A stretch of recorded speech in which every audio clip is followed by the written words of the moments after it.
বোনটা তুমি তালাক দিও না, আমার বোন তোমার অনেক ভালোবাসে, ওরা তালাক দিলে মরে দেবো গা। আপনার ভূত মুরুক লেলে পাঁচুক সেটা তার ব্যাপার, টাকা না পেলে আমি তারা তালাক দিবই। ভাই ভাই এত নিষ্ঠুর হয় না ভাই, আমার বোন তোমার অনেক ভালোবাসে ভাই। গোষ্ঠী মারি আপনার ভালোবাসার। আমার জামাইটা শেষ করে দিছে। কি হয়েছে, ব্যথা পাইছো? ব্যথা তো পাইছি। শোনেন, আমি 1 সপ্তাহ টাইম দিয়ে গেলাম, এই 1 সপ্তাহের মধ্যে আমার 1 লাখ টাকা যদি না দিতে পারেন, আপনার বোনের আমি ডিভোর্স লেটার পাঠাবো। আর সাহস থাকলে দিয়া দেখ, দেখ আমি কি ছেড়ে দিব তোরে। কি মুখে ভিতরে কি সুপারি ঢুকা রাখছো নাকি? বলো না কিসের জন্য, যে কাঁঠাল গাছ থেকে কাঁঠাল কেন পারতেছে? কাকা আসসালামু আলাইকুম, ভালো আছেন? কাঁঠাল গাছ থেকে কাঁঠাল পারতেছেন যে? আমার বাগান, আমার গাছ, আমার কাঁঠাল, আমি পারতেছি, তোর কোনো সমস্যা?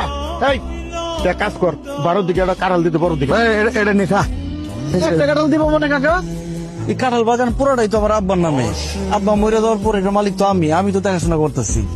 এই তোর দর, আজকে থেকে কোনোদিন এই বাগানের মুখে আবি না, কই দিলাম, যা যা।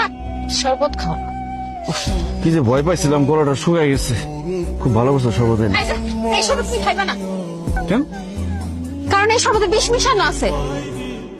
ইয়াল্লা, কি কস? সে বলে তুমি কি এই শরবতের মধ্যে বিষ মিশাইছো? না বিষ খাও। না না না না, আমি বিষ খাবো না, বিষ খাবো না।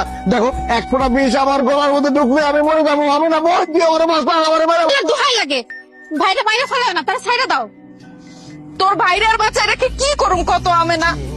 তোর চাচার চাস্তো ভাই যে জমিটা দখল করে ফেলাইলো, এই জমি কি কোনোদিন আর ফেরত পাবো? কেন না শ্যামলি, কেন না? আমি আমার চাচা আর চাচতো ভাইয়ের কাছ থেকে ওই বাগান আমি তোমার ফেরত এনে দিব। কেমনে ফেরত এনে দিবা? তা করে দেখলে তো উল্টা দিকে তুমি ভয় তোর দাও। আমি চেয়ারম্যানের কাছে বিচার দিব। ওই চেয়ারম্যান আমার আব্বার খুব কাছের লোক আছে। চেয়ারম্যান খুব ভালো করে জানে ওই জায়গার মালিক আবার আব্বাই। এই মেয়ে, এই সংবাদ দিছি, ঘটনা কি জানেন না? আপনার সাহস কত বড় যে আপনি সাত্তারের জমি বেদখল করে নিচ্ছেন? সাত্তার একটা বুকা শোকা ছেলে দেখে আপনি ভাবছেন চা খুশি তা করবেন? এই গ্রামে কি আর কোনো লোকজন থাকে না? এই লালু চেয়ারম্যান বাচ্চা থাকতে সাত্তারের জমির দিকে ছিল তাকাইতে পারবেন না। খবরদার করে দিলাম, যদি সাত্তারের জমির দিকে আরেকবার গেছেন তাহলে আপনাদের বাপ পুত দুটারে কিন্তু আমি জেলের ভাত খাওয়াম পেলাম। চেয়ারম্যান সাহেব, আপনি উত্তেজিত হয়েন না, আপনার সন্ধির কথা ছিল এত তারাই পারি না। 50,000 সাত্তারে বুঝুম বাজুম বুঝাই দিবেন, এই বাগানের মালিক আমার বাপ, ও যেন জীবনে কোনোদিন এই বাগানের আশেপাশে না আসে। চেয়ারম্যান সাহেব, আপনি আমার চাচার কাছ থেকে ঘুষ নিতেছেন? থাপ্পে এত টাপার দাঁত ফেলাই দিব, বেয়াদব কোথাকার, মুখের উপরে কথা কস মূর্খ। ভাই এটা তুই ঘুষ দেখলি কই? তোর চাচা খুশি হয়ে আমার কয়টা টাকা দিচ্ছে, এটা কি ঘুষ হয়ে গেছে? টাকার মধ্যে লেখা আছে ঘুষ, ঘুষ কস কেন তুই?